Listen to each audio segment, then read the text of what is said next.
capacitándonos. La provincia es muy extensa, muy variada, tiene una heterogeneidad no menor en cuanto a lo geográfico, en cuanto a lo económico, en cuanto a lo social, y eso exige caminarla mucho, recorrerla mucho, conocerla mucho, poner mucho el oído de la gente, y esto es un juego de ida y vuelta, así que ese es el sentido de la Escuela de Gobierno, capacitarnos. Lo hacemos apoyado en lo que entendemos uno de los valores centrales de un sistema democrático, que es el de la responsabilidad. Sin esa responsabilidad de gobernantes, de opositores, el resto de los valores propios del sistema democrático, la justicia, la igualdad, se vuelven casi inasibles. El principio de la responsabilidad es irreemplazable si quienes tienen que ejercer funciones no las llevan presente en cada uno de sus actos. Tenemos ejemplos cercanos donde demuestran claramente que cuando se actúa por afuera de la responsabilidad, cuando se actúa responsablemente, la sociedad en su conjunto paga las consecuencias, pero siempre pagan más aquellos que más necesitan de un Estado bien administrado, bien gobernado, eficiente, que necesita una mano del Estado. Tan irresponsable un gobierno que destruye el sistema estadístico para negar la realidad y que en nombre de una bandera de justicia social puede terminar una gestión con el 30% de pobres ignorándolos y por lo tanto no teniendo una política, por eso que ignora, como aquel gobierno que teniendo las estadísticas y sabiendo que ese es el nivel de pobreza que en alguna medida nos interpela todos los que tenemos responsabilidades políticas, sabiendo que hay más de 5,5 millones de niños pobres, 1.300.000 en pobreza extrema, tan irresponsable, decía, y teniendo estos datos en la mano, en búsqueda de prolijar determinadas cuestiones, se empiece a recortar el gasto por lo social y sea capaz de dejar 70.000 pensiones en el camino, aún con esos datos en la mano. Ejemplos sobran, y como en un sentido o en el otro, cuando los que gobiernan nos ponen el principio de la responsabilidad por el resto, paga el conjunto, más paga los que menos tienen. Gobernar es una mezcla de arte y ciencia, difícil, complejo, exige preparación. Siempre las demandas son infinitas y los recursos son escasos. Siempre hay demandas sectoriales legítimas, pero en nombre del bienestar del conjunto hay que laudar en intereses que impugnan. Llama la atención cuando quienes gobiernan se quejan o de las demandas o de la restricción o de los conflictos que tienen que resolver. Eso es gobernar. Si no, sería administrar, sería gestionar, que es mucho menos.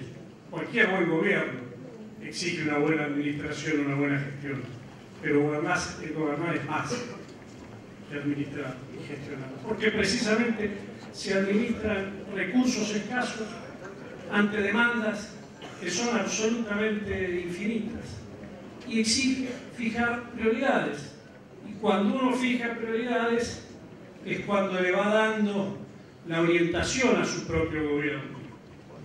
Cuando uno fija prioridades en materia de recursos, impuestos, bueno, no es lo mismo bajar impuestos a las mineras y cobrarle impuestos a los alimentos o hacerlo al revés. Cuando uno fija hacia dónde cobra y hacia dónde no hay que cobrar, está marcando claramente una prioridad. Si lo miramos del lado de la administración del gasto, podríamos dar muchos ejemplos también en el mismo sentido de cómo, según se manejen las prioridades, se le da cierto signo, cierto direccionamiento a los gobiernos. No es lo mismo hacer recortes en el gasto político o por el contrario, como hemos observado en los últimos tiempos, una terrible expansión del gasto político por crecimiento de estructuras, por crecimiento de ministerios, por crecimiento de áreas que jamás habíamos visto en la administración pública, pero después el hilo se corta por lo más delgado y tenemos que empezar el ajuste por el lado de los gastos sociales. Allí también se fijan prioridades. Y esto es gobernar. Y en esto de fijar prioridades está la definición de la política, está la dirección hacia dónde queremos dirigir el acto de gobierno. Pero además de fijar bien las prioridades, hay que tener políticas definidas para resolver los obstáculos que hay que resolver y gente, dirigentes, preparados para llevar adelante esas políticas. No se puede entrar al quirófano con una patosidad. Lo hemos visto ahora con esto que hablaba de los planes sociales, lo hemos visto con las tarifas y lo hemos visto en tantas cuestiones que un gobierno que decía tener los mejores cuadros políticos, esos cuadros no encuentran la forma de resolver los problemas. Está bien que los corrijan, sería bueno a veces equivocarse un poco menos, porque detrás de cada error alguien paga el costo. Y en esto de ir teniendo los cuadros capaces de llevar adelante las políticas que uno define, ahí hay una suerte de mezcla, una suerte de combinación entre el saber y el hacer. Hay algunos que toman un sesgo demasiado inclinado hacia el saber y entienden que los cuadros dirigenciales, los cuadros de gobierno, pueden elegirse a través de un concurso en la academia. No le quito mérito para nada a la academia y a los currículum que así se pueden hacer. Lo cierto es que gobernar exige también una visión más integradora, que no solo da el saber específico de una temática, que lo da la política. Entonces ese sesgo tecnocrático nos pone en riesgo. El otro riesgo de buscar solo en el saber es ir a buscar CEOs en las empresas, ponerlos en la función de gobierno en áreas similares a los lugares que ocuparon en las empresas, que el riesgo mínimo es el de conflicto de intereses. En realidad, nosotros, al decir de Sartori, creemos en alguna medida en la síntesis de eso, del saber y el de tener la capacidad de hacer. Por eso tratamos de hacer esto. Los sesgos al hacer llevan al voluntarismo político. Y el voluntarismo político también puede llevar de que alguien con un revólver arriba de la mesa puede llevar un tablero con todos los precios de la economía. Tampoco es así. Por eso nosotros, una cosa y la otra. Y en alguna medida, por eso hacemos esto, por eso estudiamos, por eso cada propuesta surge de los equipos que integran la escuela de gobierno, por eso están estudiados y por eso nos preparamos también para el día que lo tengamos que ejecutar, tener cuadros capaces de ejecutar. Y no hacemos esto desde una suerte de visión naif, una suerte de nostalgia de alguna vieja política.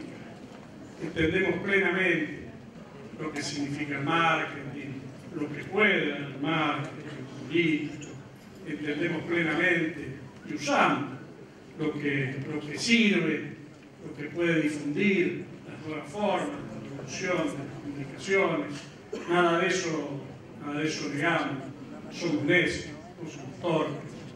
Pero claro, sabemos que eso se ha dado en llamar en los últimos tiempos, que es más viejo que Maquiavelo, pero bueno, la posverdad, el eufemismo de la mentira que va hacia los sentimientos, que a veces pareciera ser que la opinión pública se llega más desde ahí que desde la razón y desde el debate. Sabemos que tiene cierta efectividad y lo hemos visto, lamentablemente, más de lo que quisiéramos, que sirve para generar candidatos, sirve para ganar elecciones, sirve para mantener la imagen de gobiernos que no cumplen con su responsabilidad por un tiempo. Lo que no sirve es para gobernar. Nosotros no negamos la existencia de ese fenómeno moderno, pero tenemos en claro que no sirve para gobernar. Jamás tendríamos un Durán Barba que nos diga que no se va a entender la foto si nosotros estamos convencidos que tenemos que generar una mesa de debate para remover los obstáculos para que este país saque de una vez por todas de esta suerte de transición inconclusa que nos lleva de un lado al otro, que creemos que hay que sentarse a la búsqueda de los grandes acuerdos nacionales para la resolución de los grandes temas nacionales, y lo hacemos desde este lugar. No vamos a ir a acudir a la consulta de nadie que nos diga si la foto esa se va a entender. Entonces, desde ese lugar hacemos lo que hacemos. Y además de prepararnos, además de debatir, además de creer en estas cosas que con mucha más precisión que yo, los oradores que me sigan en la palabra y en temas específicos les va a contar a ustedes, nos permitimos soñar. Nos permitimos soñar un país que crezca, que integre, por ende, con un país que se desarrolle. Trabajamos para eso. Para eso recorremos la provincia, para eso la escuela de gobierno, y por eso estamos acá. Muchas gracias. Muchas gracias al director de la Escuela de Gobierno de la Provincia de Buenos Aires, Jorge Sacchini. A continuación, la temática del desarrollo económico a cargo de José Ignacio de Mendiguren. Gracias, Jorge. Buenas noches a todos. Bueno, me toca a mí 5 minutos resumir la visión que nosotros tenemos del desarrollo, cómo se sale de los verdaderos problemas profundos de la Argentina. Sabemos que los problemas de seguridad, los problemas de educación, los problemas de salud son importantísimos, pero creemos que hay una verdadera forma de resolverla que es con crecimiento económico. Cuando un país no crece, y no crece con inclusión, lo que estamos siempre peleando por una manta corta que lo único que hace es romperse y uno se tapa para destapar al otro. Por lo tanto, nosotros somos obsesivos del crecimiento, no de cualquier crecimiento. Sabemos que la Argentina puede, y lo demostramos, doblar su Producto Bruto en los próximos 3 periodos presidenciales. Ese crecimiento solo no nos falta, no nos basta.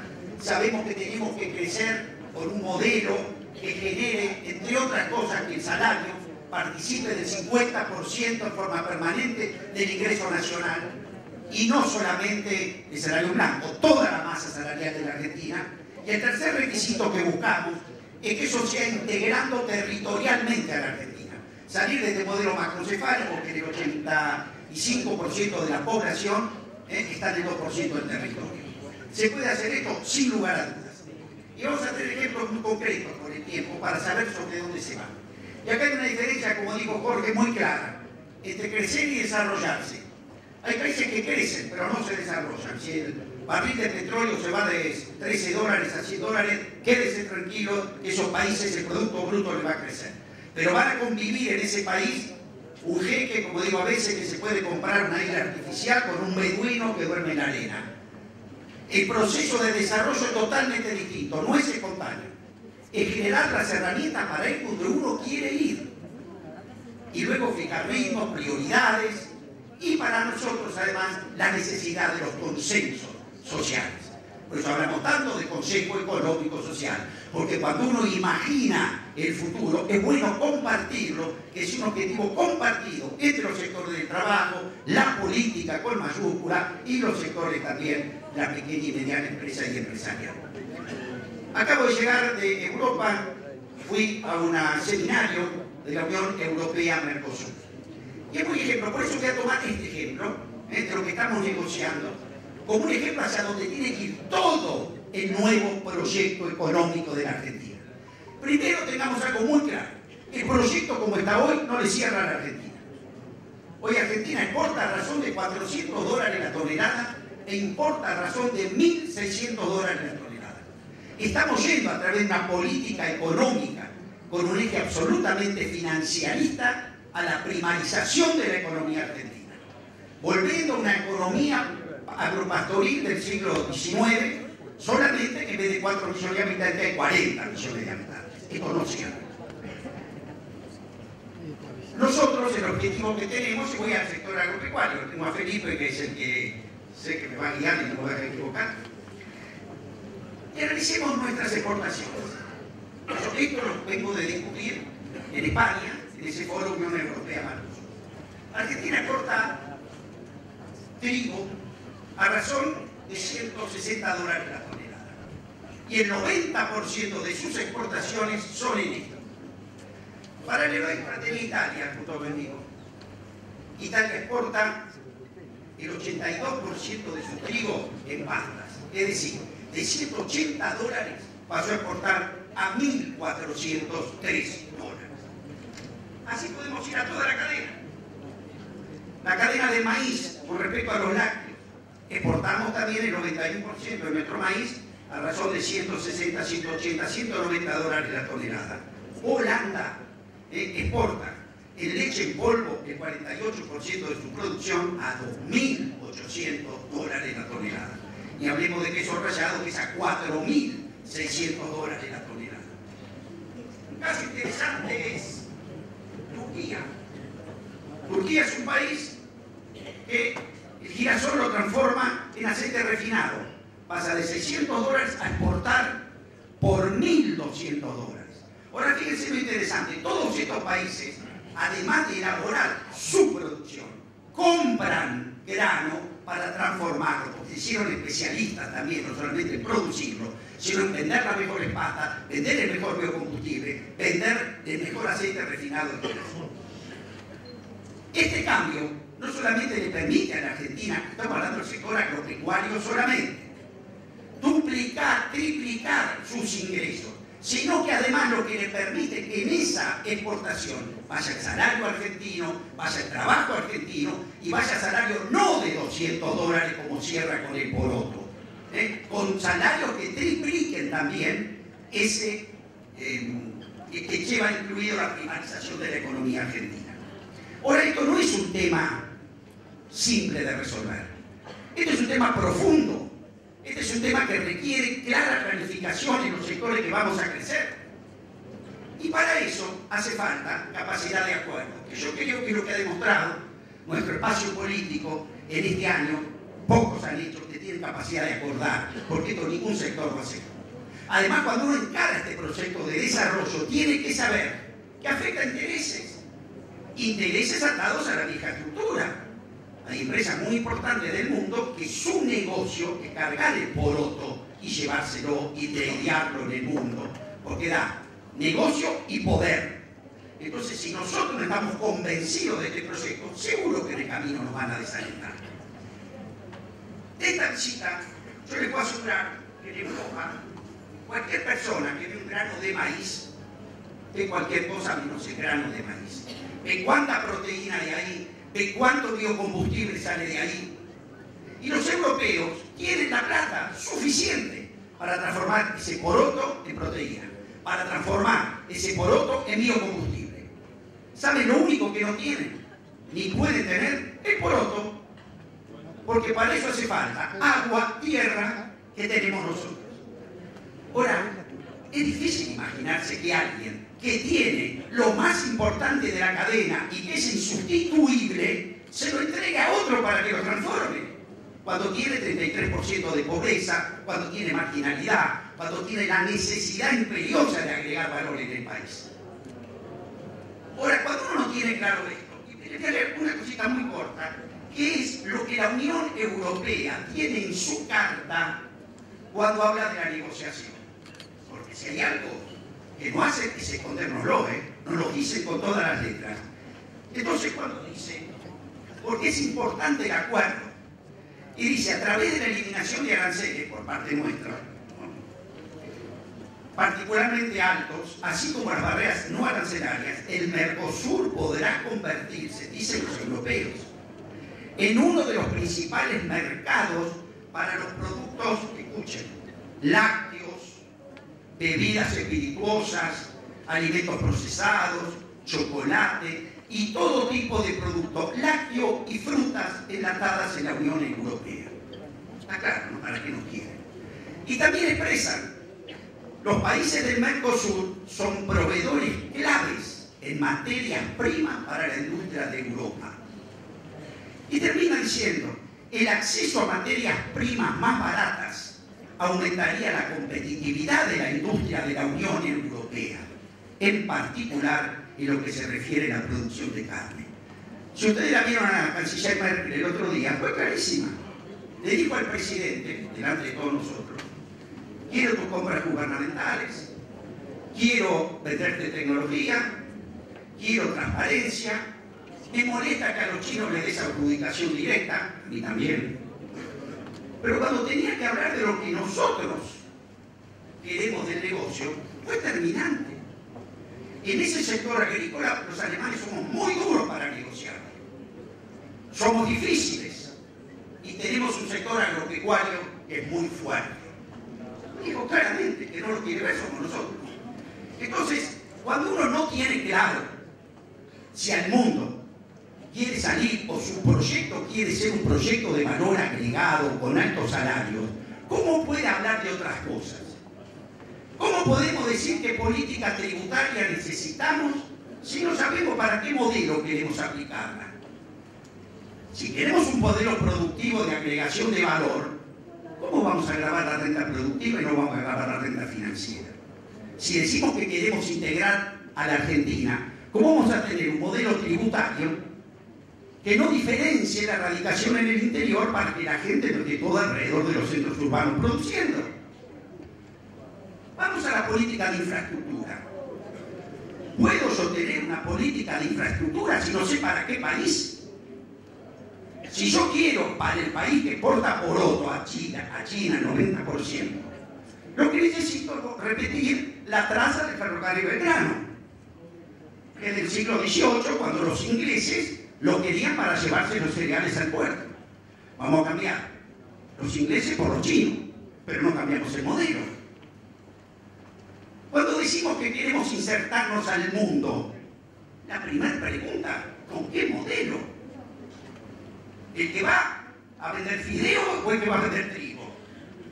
Porque cambia todo, Cambia la forma de negociar, cambian los socios, cambia la actitud en la negociación. Ahora yo veo a un presidente a China. Yo le pregunto, señor presidente, ¿usted fue a consolidar un intercambio que el 80% de lo que va por otro es soja y el 80% de lo que viene es salario chino?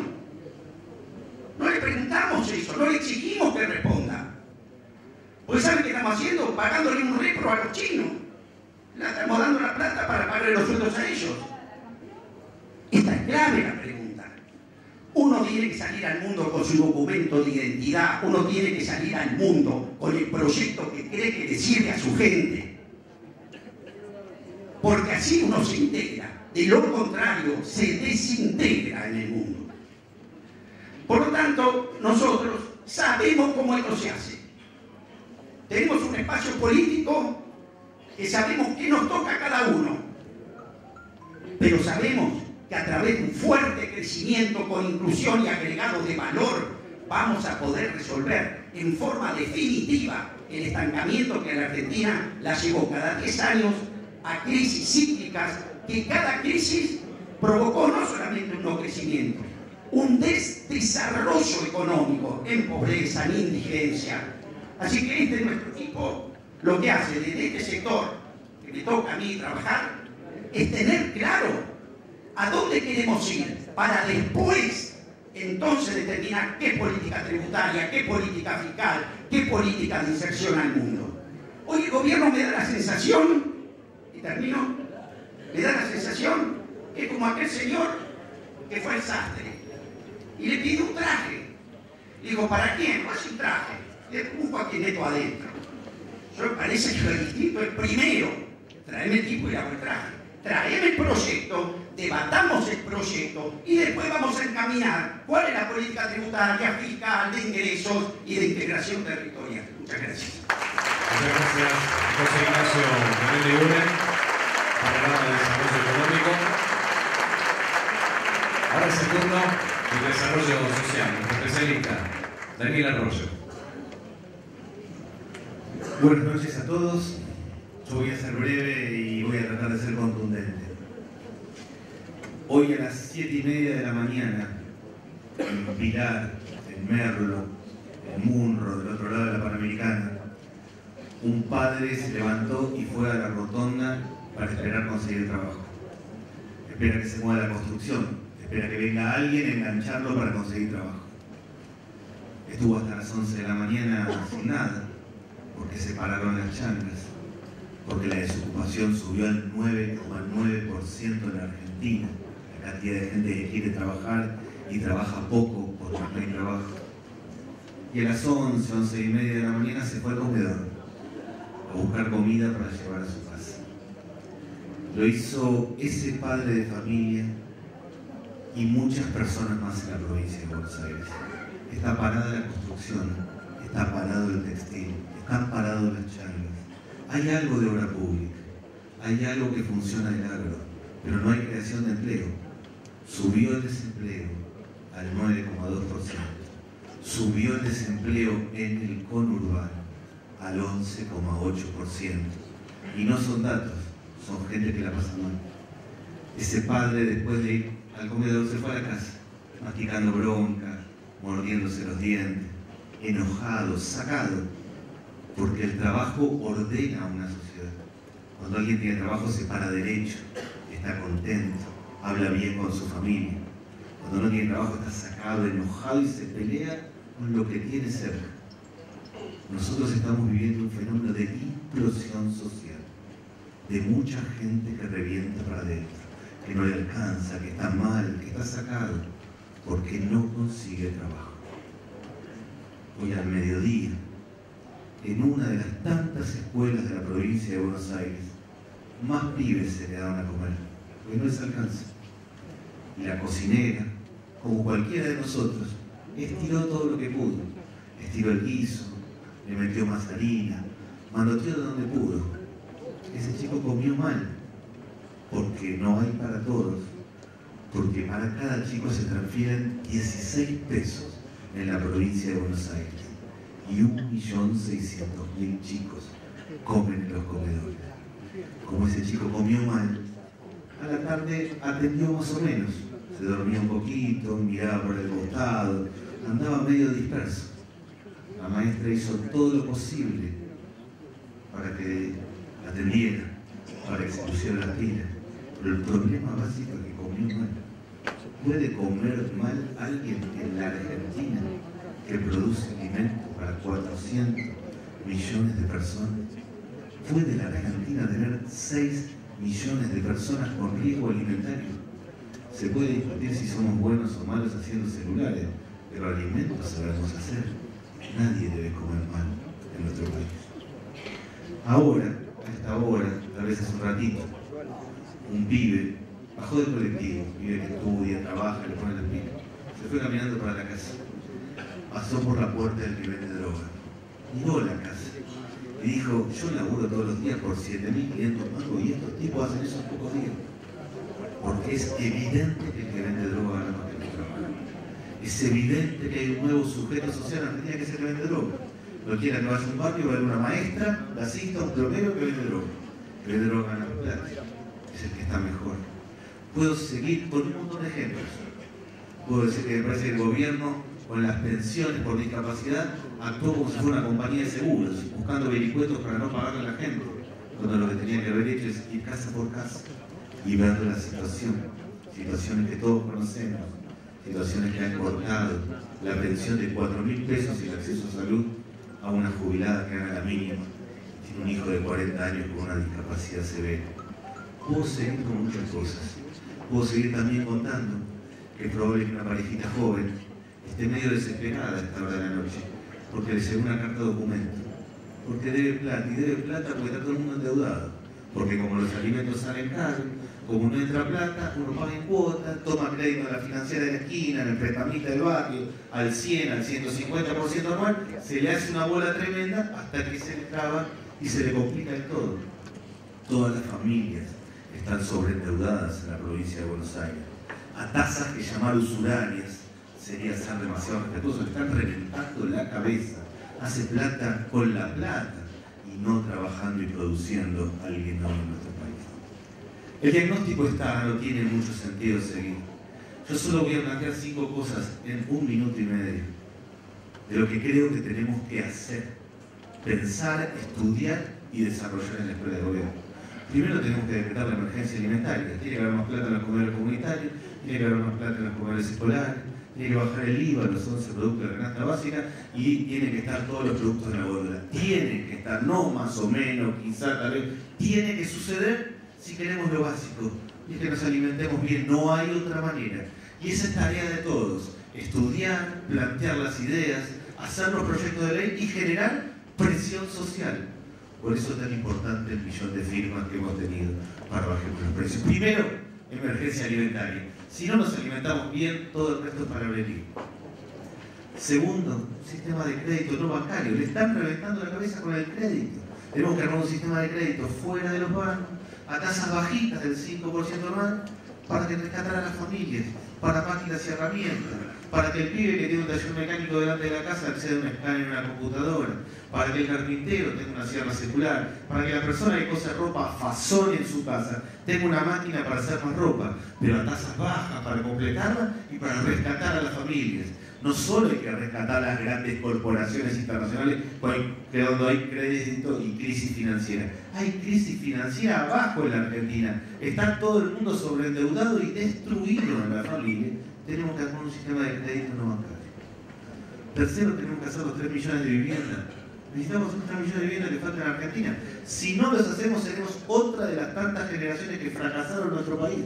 No es solo un tema de derecho, no es solo un tema de acceso a la vivienda, es un gran plan de empleo. Es obra pública, mano de obra intensiva, que le da laburo a un pibe sin secundaria completa. Porque la mitad de los pibes no tienen secundaria completa en la provincia de Buenos Aires. Y tenemos que hacerlo. Nuestro problema es a la vez nuestra solución. Viene un cambio tecnológico, va a cambiar el modelo de trabajo en Argentina, pero nosotros nunca hicimos las cloacas, las veredas, la vivienda, los núcleos húmedos. Tenemos mucho para hacer. Seguro que en Suiza en los próximos años a alguien se le va a ocurrir romper calles y volver a hacerlas para generar trabajo. Nosotros nunca hicimos la infraestructura. Tenemos mucho para hacer. En cuarto lugar, tenemos que cortar la venta de droga. Y cortar la venta de droga es cortar la venta de droga. Tenemos que crear una fuerza especial por fuera de la policía para cortar la venta de droga. Y crear los 200 centros de atención de adicciones que necesitamos en la provincia de Buenos Aires. Una mamá que tiene un chico adicto y no tiene a dónde llevarlo, rebota en todos lados y lo termina llevando a la comisaría porque no tiene a dónde ir. Una granja privada sale 10, 12 mil pesos. Si la mitad de los argentinos ganan 8.500, ¿quién puede tener un lugar en una granja privada? Claramente tenemos que generar las condiciones para crear los 200 centros de atención de adicciones. Y por último, y termino con esto, tenemos que inventar, tenemos que crear las ideas que faltan. Tenemos que desarrollar los nuevos paradigmas. Con lo que estamos haciendo no vamos. Con lo que estamos haciendo hay 30% de pobreza. Hay 20% de desocupación de los jóvenes. Hay 35% de trabajo informal. Con lo que estamos haciendo hay más gente afuera que adentro. Tenemos que construir las nuevas ideas, los nuevos paradigmas. Tenemos que hacerlo abriendo cabeza. Tenemos que hacerlo estudiando. Pero tenemos que hacerlo con corazón. Solo puede transformar la Argentina quien le duele el dolor ajeno, no quien mira cuadros de Excel, datos, quien le da lo mismo estar en un área o el otro. Solo quien le duele el dolor ajeno. Nosotros, todo nuestro espacio político, Sergio Massa, Margarita, forman parte de lo que les duele el dolor ajeno.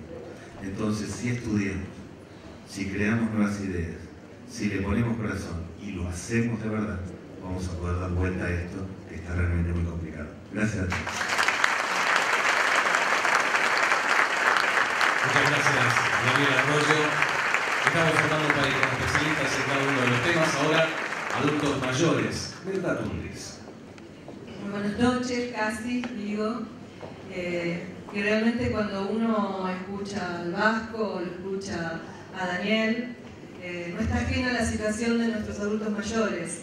Y obviamente que son los sectores vulnerables. Y hoy es un día muy especial, porque hoy se conmemora la toma de conciencia, es el Día Internacional de Toma de Conciencia de Violencia hacia el Adulto Mayor. Y creo que nosotros estamos en el primer puesto a favor de la violencia, de este gobierno que promueve una violencia hacia el adulto mayor.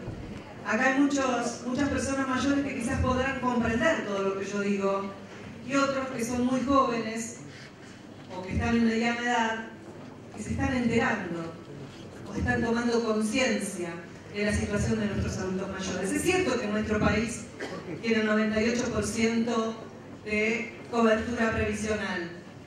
Es cierto que realmente respecto del resto de los países de Latinoamérica estamos con una cobertura altísima, pero también es cierto que nos olvidamos y están en un sector muy vulnerable. Están al igual que los niños. Hoy cuando hablaba Daniel o el Vasco y decía, tenemos un 47%, 5 millones de niños que están en situación de riesgo, yo les digo que los adultos mayores están en esa situación y a veces un poquito más.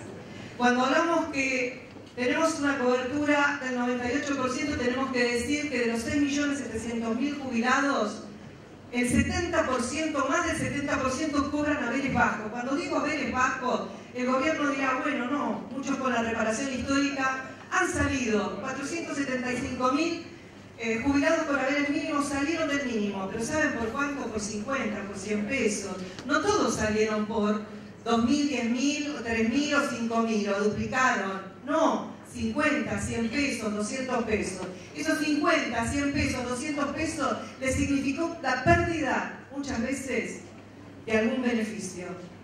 Lo cierto que cuando uno dice que más del 70% de esos 6.700.000 están en haberes bajos, porque el que cobra 6.500 pesos no está tomado en cuenta en las estadísticas de haberes mínimos. Y 6.500 pesos no es diferente la situación a 6.394 pesos. Esa es la realidad y esa es la mentira. La verdad que cuando uno ve las actitudes tomadas por este gobierno, como en estos días, como bien decían, con los discapacitados, donde se amparan bajo un decreto, cuando fueron representantes del gobierno de la ciudad, cuestionaban que el gobierno anterior se manejaba por decreto, pero ahora ellos avalan esos decretos.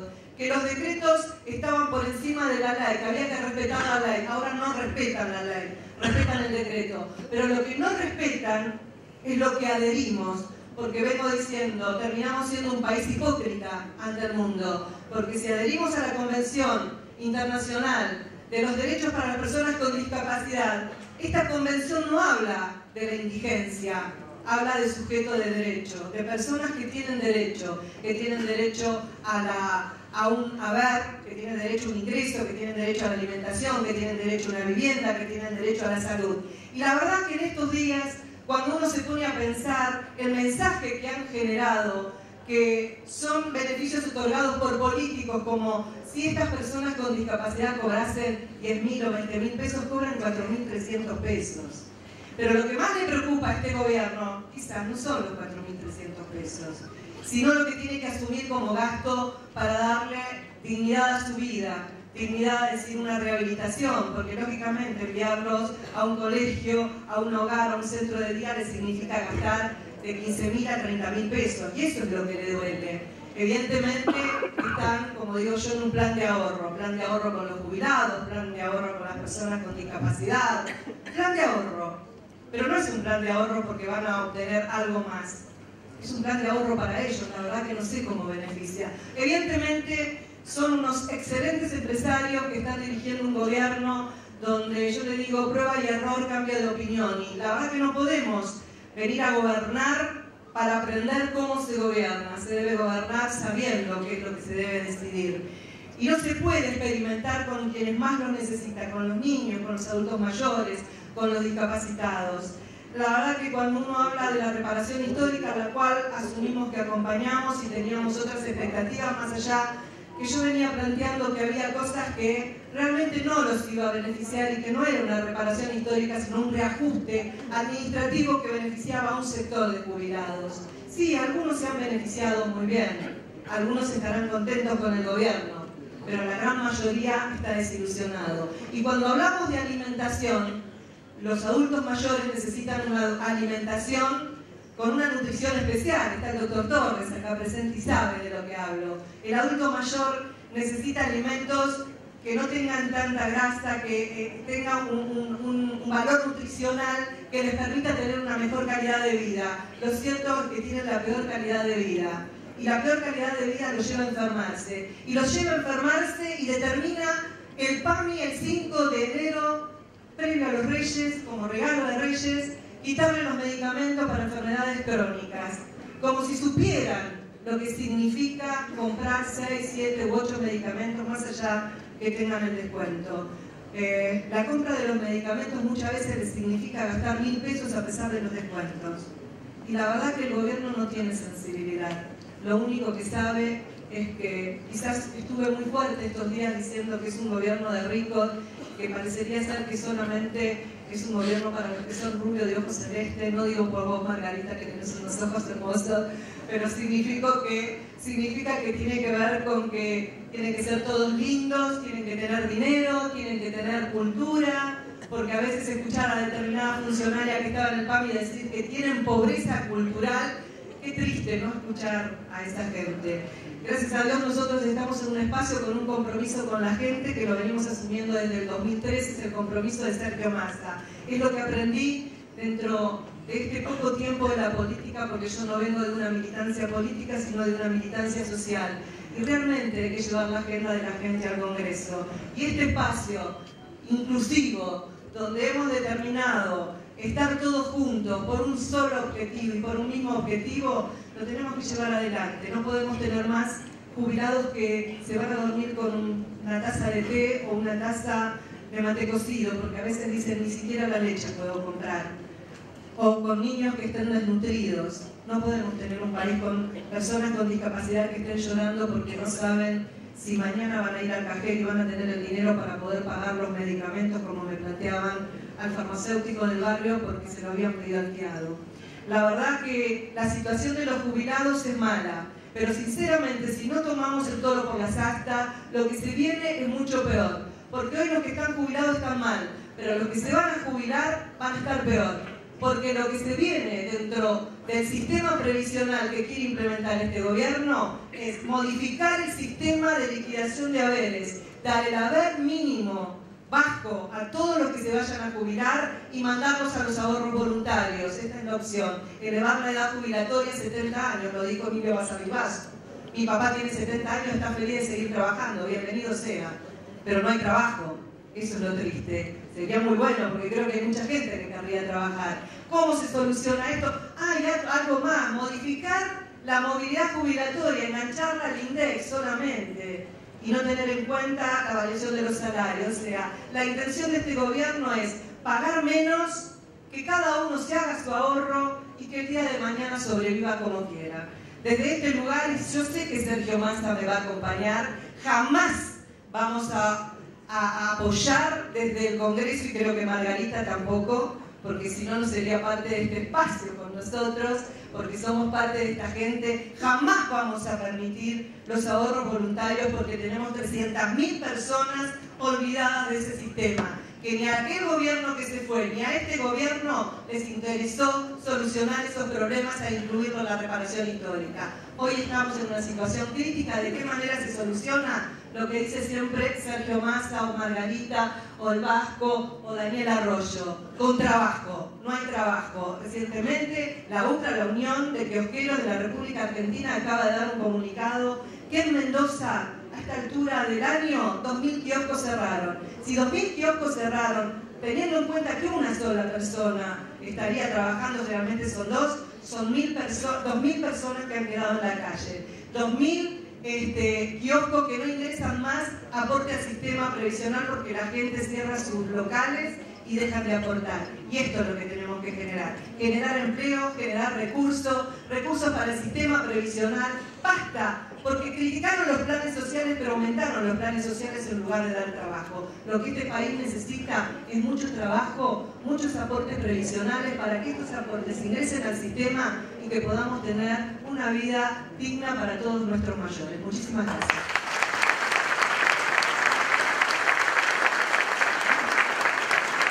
Muchas gracias a Rita Tunis. Y ahora el turno de Silvina Martínez, la doctora Silvina Martínez, especialista en gestión y transparencia. Bueno, ¿qué tal? Buenas noches. Gracias por la invitación. Siempre que me invitan a dar una charla sobre transparencia, empiezo a analizar cuál va a ser la mejor manera para poder transmitir este concepto del cual se habla mucho, pero se aplica poco. Hoy les traje un juego, el juego de los 3 vasos que me van a ayudar mis 2 compañeros. Este primer vaso que estamos viendo, que les voy a mostrar, es el vaso que para mí representa el vaso de Cristina Kirchner, el vaso del gobierno de Cristina Kirchner. Es un vaso negro, un vaso oscuro.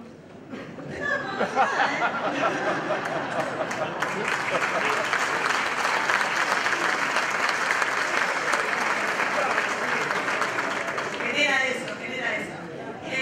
Es un vaso que es oscuro, es un vaso que, si lo podemos comparar con el gobierno de Cristina, se caracterizó por no dar información pública, por el secretismo, por la oscuridad en su gestión, y podemos citar miles de ejemplos de falta de transparencia. Politización del Poder Judicial, desmantelación de los organismos de control, llenar de militantes el Estado, el acoso laboral dentro del Estado, y no podemos dejar de mencionar ni terminar esta charla hablando de enriquecidos, de las funciones de la obra pública para unos pocos amigos beneficiados, de los hoteles, etcétera, etcétera. Podría estar días hablando del vaso negro.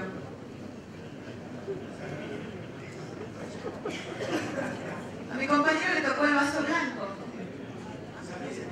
Para mí, no te vas a poner tan contento. Porque para mí ese vaso representa el gobierno de Mauricio Macri.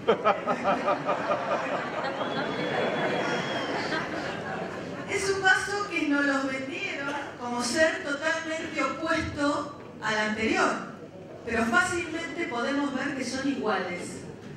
Por más que este vaso sea más claro, no es transparente. Y así puedo mencionar muchísimos ejemplos de este gobierno de Macri en el cual falta transparencia. Podemos hablar de la designación de los jueces de la Corte por decreto, de un montón de medidas que se tomaron por decreto pasando por encima al Congreso, de los casos de conflicto de interés, y puedo hablar del Correo, Avianca, Autopistas del Sol. Podemos hablar de la Oficina Anticorrupción a cargo de una militante. Podemos hablar también de la falta de transparencia en la asignación de obras públicas. Y también podría estar días mencionando ejemplos de falta de transparencia en el gobierno de Macri, pero tengo solo 5 minutos. Y el tercer vaso que les traje, que obviamente es el que me voy a quedar yo, es el vaso transparente. Este vaso es lo que para mí representa lo que tendría que ser un gobierno, un Estado. Es un vaso que tendría que funcionar el gobierno como un cristal, del cual fácilmente vamos a poder ver lo que hay adentro. La confianza que van a tener los ciudadanos al poder ver que nada se oculta. Y no solamente es dejar ver, sino también mostrar lo que pasa dentro del Estado. En este vaso que yo les propongo, hay que reformar la ley de ética pública, hay que garantizar la independencia del Poder Judicial, hay que garantizar la independencia de los organismos de control, hay que garantizar que en el Estado ingresen por idoneidad y no por amiguismo o por ser militantes. Yo hoy les pido que nosotros pensemos en la transparencia en la gestión pública. Un Estado tiene que ser transparente, tiene que favorecer el control ciudadano a través de la información. Yo hoy les pido que nosotros tengamos que comprar vasos transparentes. Por más que nos quieran vender vasos claros, pero que en definitiva terminan siendo igual que los vasos oscuros que vimos durante mucho tiempo. Y también les pido que nosotros, cuando tenemos la oportunidad de ejercer una función pública, tratemos de ser como este vaso claro, por más que durante más de una década el Estado se haya manejado en total oscuridad. Muchas gracias. Muchas gracias a Camila Martínez. El financiamiento de la Escuela de Gobierno, Vicente López. A continuación, vamos a invitar aquí en el escenario, vamos a recibir con un fuerte aplauso a la diputada nacional Margarita Stolbizer, al diputado nacional Sergio Massa.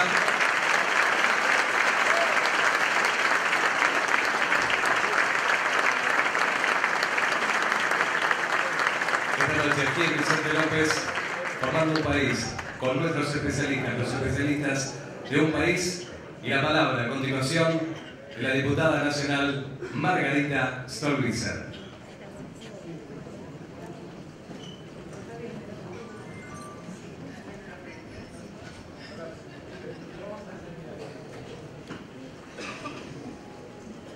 Yo siento, no de hoy, pero particularmente hoy, me pasó ya en otras presentaciones que hicimos antes, que siento que la escuela de gobierno explica en gran manera nuestra unidad política.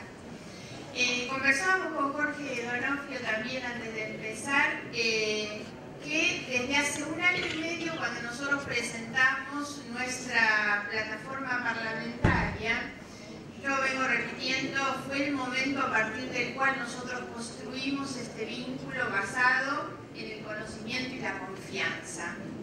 Pero hoy siento en la escuela de gobierno que además de todo eso y las relaciones personales que fuimos construyendo y que por supuesto son muy fuertes, la verdad es que encontramos, casi casualmente o no será casual, una unidad de opinión, de posición, una confluencia en el sentimiento y en las cosas que pensamos, que realmente lo que me hace preguntar es decir, ¿por qué estuvimos separados tanto tiempo? Pero no quiero caer en eso porque además uno tiene esa tentación a ser culpógeno y hay que tratar de evitarlo. Siempre es bueno y siempre estamos a tiempo, pero es cierto que venimos de historias distintas, de caminos distintos. Y yo escucho hoy a todas las personas que han hablado aquí de la escuela de gobierno y la verdad es que siento que no tenemos ni 1 centímetro de diferencia. Y eso es tan importante pensando además que esa relación de conocimiento y de confianza que hemos construido no es una relación que tiene un plazo de vencimiento en la elección de este año. Y eso se sostiene en este tipo de acciones. La escuela de gobierno es para nosotros una plataforma de trabajo y de construcción de nuestro lema, que es un país. No estamos simplemente construyendo un espacio para una competencia electoral que se agota en el reparto o en los mejores resultados. Estamos construyendo un país. Y el país se construye de esta manera, con estas personas, con ideas, con propuestas, con posicionamiento, con diálogo, con confluencia. Por eso realmente yo felicito a Roberto Labaña en lo nacional y a Jorge aquí, porque además ha permitido también que nuestros equipos técnicos pudieran encontrarse en este espacio y hemos logrado también ahí en nuestros equipos un punto realmente de trabajo muy pero muy importante hacia adelante. Desde luego que coincidiendo tanto con todas las cosas que dijeron, es poco lo que voy a aportar en este momento, pero tomo algunas de estas cosas que escuchamos. La primera, en estos últimos días conocimos el informe de UNICEF, que nos habla de 5.300.000 chicos pobres, de los cuales 1.300.000 están en situación de extrema pobreza, o sea, que pasan hambre. Recién mencionaba Daniel también el informe del Observatorio de la Deuda Social de la UCA, que dice que en la Argentina hay 6 millones de personas que pasan hambre. Estamos reconociendo esto como el conflicto más grave. Yo no tengo ninguna duda que cuando uno tiene personas que pasan hambre, no hay otro problema que nosotros podamos sobreponer sobre este. Y entonces la reflexión más importante es que el problema o el conflicto más grave que la Argentina tiene es un conflicto evitable. Y eso es lo criminal. Que en un país como el nuestro, este sea nuestro problema principal, la verdad es que eso no es otra cosa que el resultado de las malas gestiones y las malas decisiones durante tanto tiempo. Y este es el punto o el llamado, la interpelación que se nos hace o que nos hace esa realidad para hacernos cargo de esta situación que es absolutamente evitable. Cuando nosotros hablamos de evitar este tema, obviamente y no nos queda otro remedio que hacer un reproche a un gobierno que le dijo a la gente que venía a cambiar, y hoy yo decía a la mañana en la conferencia, en lugar de cambiemos son sigamos, Entre otras cosas porque nos dijeron, pusieron ellos mismos como su consigna de campaña, entre otras cosas que no cumplieron, que iban a disminuir, ellos decían eliminar la pobreza. Y ya en ese momento sonaba bastante a mentira, pero digamos que ni siquiera redujeron la pobreza, sino que hoy tenemos más cantidad de pobres de los que teníamos cuando ellos asumieron. Y esto entonces, insisto, no nos debe dejar a nosotros en la crítica, sino que esto es por sobre todas las cosas un llamado a la acción. Y por eso es tan importante lo que nuestros equipos, lo que la escuela viene haciendo, porque además ahí es donde nosotros intentamos dar una respuesta a lo que, por ejemplo, UNICEF o la UCA se preguntan, es cuál es el concepto de la pobreza, qué es lo que se mide, cómo se trabaja sobre esta realidad, y obviamente el fracaso durante tantos años de creer que la pobreza se resuelve eliminando a los pobres y no atacando las causas que generan pobreza. Y por eso, pese a la cantidad de recursos que se destinan a los programas sociales, tenemos cada vez más cantidad de pobres. Entre otras cosas porque no se toman las medidas de las que hablaba Mirta, de las que hablaba Daniel, no se habla del trabajo, del empleo, del desarrollo económico y productivo, y obviamente se utiliza el Estado no para atender este problema y este conflicto con la prioridad que debería tener, sino que hay muchos que han entendido el Estado como un botín. Y ese es obviamente el otro de los problemas que nosotros tenemos. Un amigo muy nuestro del partido GEN, ex senador provincial, José Singoni, escribió un libro sobre el desarrollo de las ciudades, con muchos de los conceptos de los que hablaba el Vasco recién, pero hay simplemente una cosa que quiero traer a la reflexión cuando él habla de los tres aspectos que hay que tener en cuenta para abordar estos problemas y para encontrar las soluciones, y él lo enfoca justamente en el tema de la pobreza. Y él dice que esos tres aspectos son la gestión, la política y la ética. Respecto de la gestión, lo primero que quiero decir es que no es un dato menor que en el Frente Renovador en particular, en el frente o el espacio político que lidera Sergio Massa, sea y haya sido durante tanto tiempo tan importante la gestión. Yo valoro la presencia de Felipe, de los intendentes en realidad, porque esto es lo que nos demuestra que el progresismo no es el piripipí de los discursos, que el progresismo es la gestión. Es cuando uno en el hacer cotidiano, en el manejo de la gestión de todos los días del Estado, pequeño o más grande que nos toca, es donde ponemos en juego esas prioridades que definimos, y es ahí donde nosotros decidimos de qué manera y a través de qué herramientas le cambiamos la vida a la gente. No es casual que este movimiento y este espacio sea liderado por quien ha sido intendente municipal, porque creo que en gran medida las cuestiones estas se entienden desde el ejercicio de esa gestión. Y en este punto de los tres aspectos, el lugar donde todos los días se libran las peleas, en este caso para bajar la pobreza o tantos otros objetivos, es el lugar donde todos los días, que es el intendente, el gobernador, confronta con la realidad.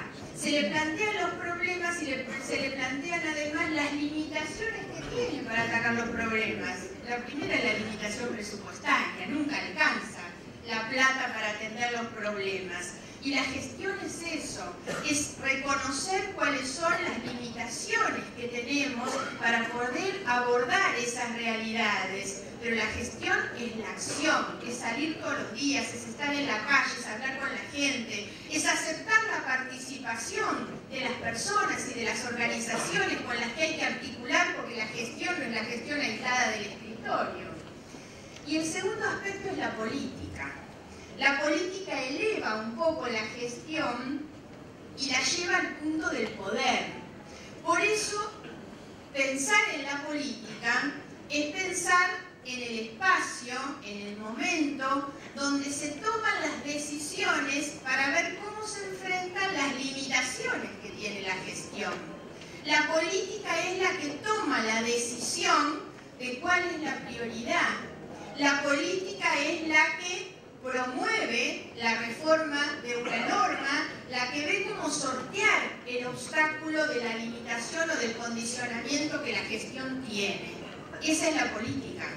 Por eso es tanta la diferencia cuando nosotros vemos, y creo que lo hablaba recién el Vasco, no, lo hablaba Jorge en el inicio, la diferencia enorme que existe en los que solamente creen que son gestores o administradores de recursos y los que realmente se hacen cargo de los gobiernos. Y Jorge dijo eso, la diferencia, esto que yo pongo que es el aspecto de la política, es la decisión de gobernar. Y el tercer aspecto es el de la ética, pero la ética desde una perspectiva que a mí siempre me interesa introducir, tratando de separar que la ética no es la moral. La ética tiene que ver de qué manera uno enfrenta el camino a través del cual quiere llegar a conseguir sus objetivos.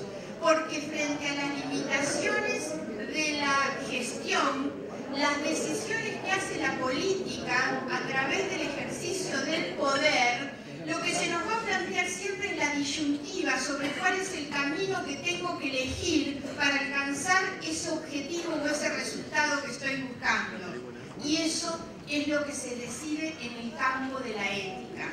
Fernando Savater en su libro de la ética para Amador le dice a su hijo que la ética es la forma en que elegimos ejercer nuestra libertad. A mí me parece siempre un canto a la vida en los libros de Savater y en particular ese. Cuando hablamos de la gestión, la ética es la decisión de cómo se ejerce el poder. Y esto entonces está muy vinculado con la búsqueda de lo justo. ¿De qué manera la gestión, la política que decide y ordena, sumado a la ética, porque la ética no es solamente darle a cada uno lo suyo, priorizar al que más necesita. La ética también impone al buen político, al buen gobernante, el construir ciudadanos libres. No es simplemente ver cuánto le doy para que coma, es cuánto le doy para que pueda elegir qué come y a quién vota. Eso es lo que nos hace a nosotros más grandes también, que es la decisión de construir ciudadanos con espíritu crítico. El espíritu crítico del ciudadano libre es aquel incluso al que nosotros vamos a reconocer que se nos plante adelante y no nos elija. Y esa es la diferencia entre todos aquellos que utilizan la pobreza desde la indignidad que significa creer que el resto pueden ser clientes a su servicio y al servicio de la política. Y eso es lo que nos diferencia. Esa es la forma en que nosotros hemos decidido construir un país distinto. Hemos decidido construirlo desde esto, que es el ejemplo de la gestión, de los que gestionan, de los que han sido capaces de demostrar en su gestión que toman decisiones, que las decisiones las toman ejerciendo el poder que la política les da, pero que lo hacen también desde esa mirada y esa perspectiva ética que no puede de ninguna manera estar escindida de la política. Por eso es que me alegro tanto de estar en este lugar y de reconocer en la escuela la base para que nosotros podamos construir el país que soñamos. Vamos a compartir ahora las palabras de Sergio Massa. Bueno,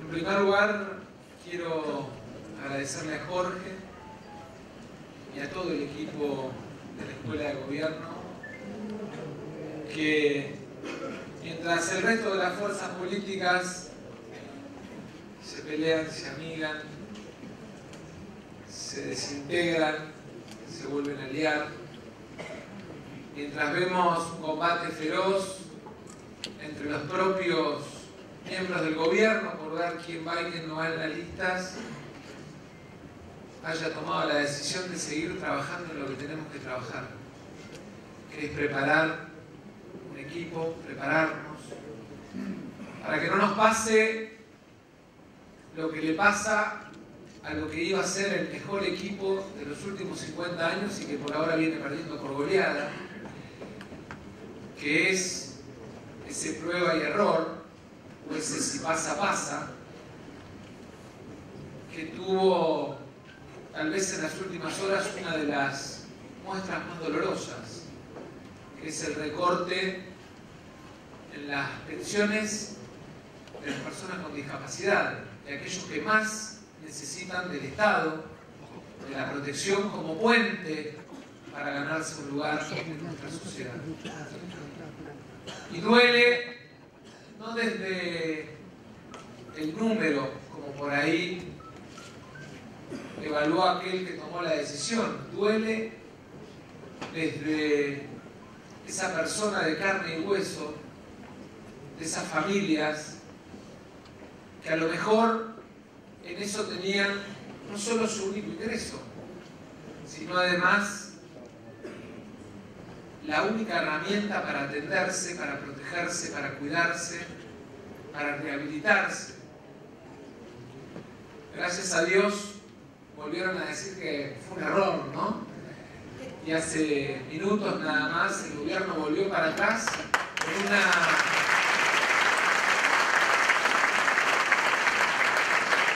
con una de las decisiones que más describe este gobierno. No somos personas, somos números para este gobierno.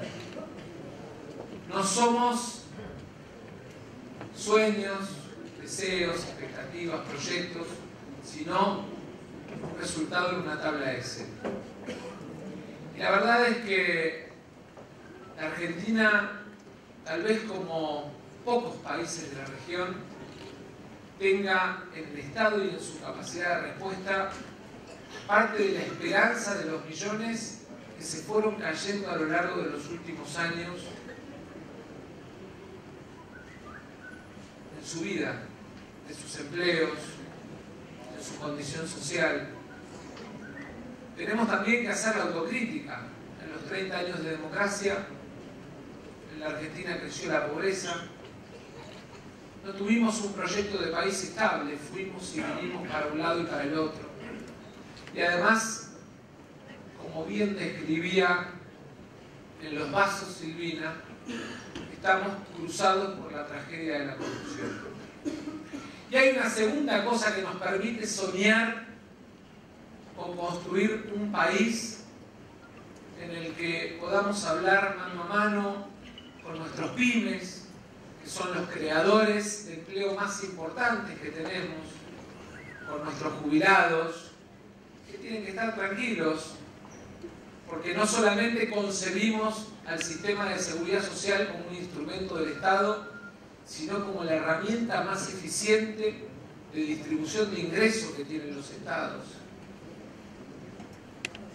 Nuestros alumnos y nuestros docentes, porque creemos en la educación pública gratuita y de calidad, y porque creemos que es lo único que nos va a permitir seguir generando la Argentina de la movilidad social ascendente, la que permita que el hijo de un obrero, de un inmigrante, de un desocupado, pueda soñar con ser abogado, con ser contador, con ser empresario, con hacerse un lugar en la sociedad. Ese país en el que creemos nos tiene que poner antes, por esto de los vasos de Silvina, en el lugar de poder ir tranquilos a la contienda. Y muchos de ustedes, además de venir, de capacitarse, hablan con sus vecinos, con sus amigos, con sus compañeros. Y tienen que hablar con la tranquilidad de saber que podemos construir un país con estos valores, porque además quienes decidimos y nos decidimos a construir ese país, no tenemos deudas con la justicia, no tenemos campos, no tenemos hoteles, no tenemos consultoras, no tenemos barcos, aviones, ni sociedades offshore, ni cuentas en Panamá, ni necesitamos de un blanqueo para poder mostrarle a la sociedad argentina el patrimonio que tenemos. Somos lo que tenemos. Y nos revisaron de arriba, de abajo, de adelante, de atrás. Así que vayan tranquilos. Lo primero que tienen que saber es que cuando el combate, la discusión de los próximos años sea contra la corrupción, quienes estamos acá tenemos la tranquilidad de no tener nada que nos impida mirar a nuestros hijos a los ojos. Lo segundo que me parece importante es el desafío del pluralismo, de la pluralidad. Margarita hablaba de por qué no nos encontramos antes. Yo creo que si nos hubiésemos encontrado antes, la historia política hubiese sido distinta, pero no le voy a pasar la factura ahora.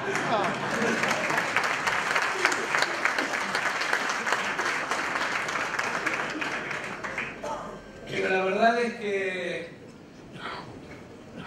lo más importante es que nos encontramos y elegimos mirar para adelante y elegimos transformar los sueños de millones de argentinos en una idea, en una propuesta, en un programa, y elegimos construir equipos para prepararnos, para que el día de mañana no tengamos en las pruebas de error los fracasos y las frustraciones de millones de argentinos. Y creo que el desafío más importante que tenemos por delante es el de mostrarle a la sociedad argentina que otro país es posible. Que el país de un gobierno para poquitos, que cree que la economía argentina crece cuando beneficia a los grandes grupos económicos, olvidándose que en realidad el esfuerzo más grande todos los días en el consumo está en nuestro mercado interno. Que 80 de cada 100 pesos que factura esa empresa llamada Argentina son ni más ni menos que el mercado interno, el esfuerzo, el ahorro, el salario o el programa social de cada uno de los millones de argentinos que consumen. Pero que tampoco la solución para frenar un gobierno para pocos es legitimar un gobierno para chorros. Y entonces, como no queremos ni una Argentina para poquitos, ni una Argentina para ladrones, lo que tenemos que hacer es explicarle a la gran mayoría de los argentinos que no es ni gran empresaria, ni vive de los beneficios de la corrupción, que hay un lugar donde pueden sentirse representados, incluidos, pero sobre toda la cosa, convocados para construir ese país que soñamos. La Argentina tiene la oportunidad, dentro de muy poquitos meses, de mostrar quién es el gran actor social, económico y político de este país. Algunos creen que el gran actor es el Estado entendido como botín de guerra y no como regulador de las relaciones sociales. Y eso va a estar expresado en una oferta electoral. Y hay otros que creen que el gran actor son las 100 familias que acumularon riquezas en los distintos gobiernos y que son sistemáticamente beneficiarias de las decisiones de este gobierno. Y nosotros tenemos la responsabilidad de mostrar que el gran actor de la Argentina es nuestra clase media, son nuestras pymes, son nuestros trabajadores, son nuestros jubilados y son aquellos que hoy no tienen trabajo, pero que quieren trabajar y no vivir de la dádiva de un puntero político de turno que les dice si tienen o no derecho al plan. Y esa responsabilidad, que en definitiva nos atañe a todos, nos pone la obligación de contarlo bien, de contarlo con palabras simples. No somos legitimadores de la corrupción, no somos legitimadores del ajuste. Somos representantes de esa Argentina que hace años y años se viene cayendo porque las decisiones de los gobiernos no los incluyen. Quiero felicitar obviamente a todo el equipo de Vicente López, a Sofía, a Germán y a todos los que nos invitaron hoy a participar. Y quiero decirles que tenemos por delante una batalla que tal vez, como nunca, nos pone en la posibilidad de decir con libertad, sin miedo, qué representamos. Y de decir con libertad, sin miedo, que tenemos en nuestro ADN la vocación de incluir desde el pluralismo. Que somos peronistas, que somos radicales, que somos progresistas, que somos vecinalistas, que somos independientes, que creemos que la Argentina tiene que dejar de importar o de construir gobiernos para poquitos para empezar a construir un gobierno para todos. Y esa es nuestra tarea. Para eso, además, tenemos que seguir estudiando. Para que el día que nos sentemos a tomar decisiones, en lugar de las pruebas y error, o los si pasa, pasa, podamos claramente mostrarle a la Argentina que todo eso que le contamos que podríamos hacer con este gran país, lo hacemos. Y esa tarea empieza hoy. Muchas gracias. De esta manera hemos presentado la Escuela de Gobierno aquí en Vicente López, formando un país. A todos ustedes, muchas gracias. Que tengan muy buena